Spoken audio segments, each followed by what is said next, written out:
the Ashanti Kingdom, a land of warriors, kings, and spirits that never sleep. Here, love is not just an emotion. It is power, it is war, and sometimes it is death. Kwame Badu, the fiercest warrior of his generation, was destined for greatness. He was the heir to his father's legacy, the leader of his people. But in the golden palaces of Kumasi, destiny was a cruel master.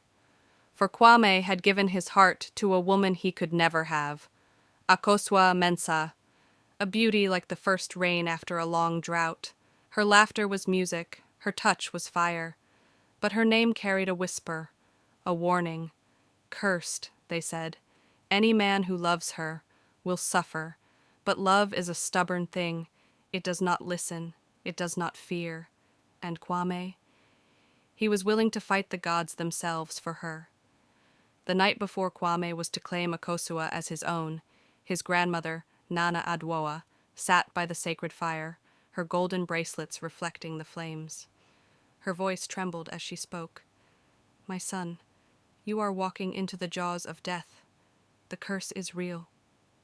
Kwame knelt before her. I fear no curse, Nana. I am a warrior. I will protect her. The old woman's voice grew colder. This is not a battle you can win with a sword. The spirit that haunts her, it does not bleed. It does not die. But Kwame did not listen. He had fought men, beasts, and even fate. What was a curse to a man who feared nothing? Under the great silk cotton tree, Kwame and Akosua met in secret. The night was warm, the scent of cocoa and burning torches thick in the air. Their hands touched, their foreheads pressed together. I am yours, Kwame, she whispered. Even if the spirits take me, I am yours. The wind stilled, the trees whispered. Then the fire went out. A shriek tore through the air, a sound like the wailing of the dead. The shadows deepened, and from the darkness it came. A figure, tall, faceless, cloaked in black mist.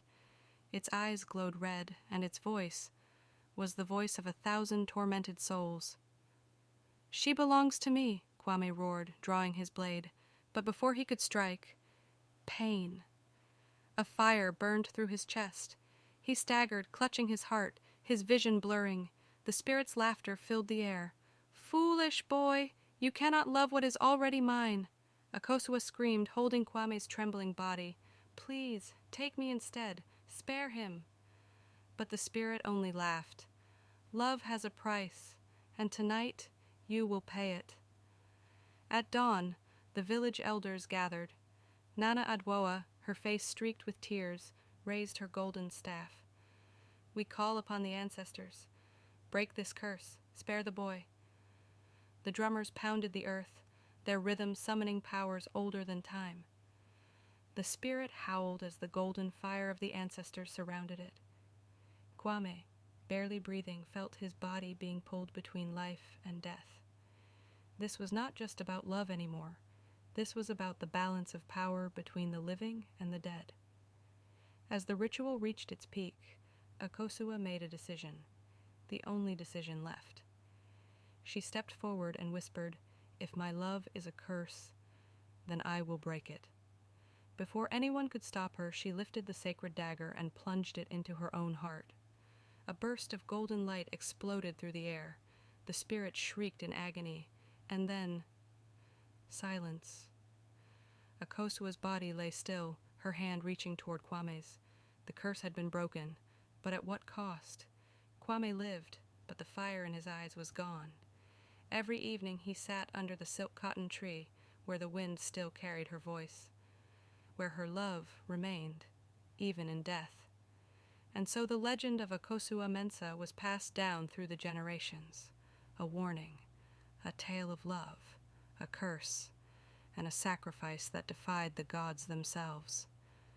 Because in the Ashanti Kingdom, love is not just a story, it is fate.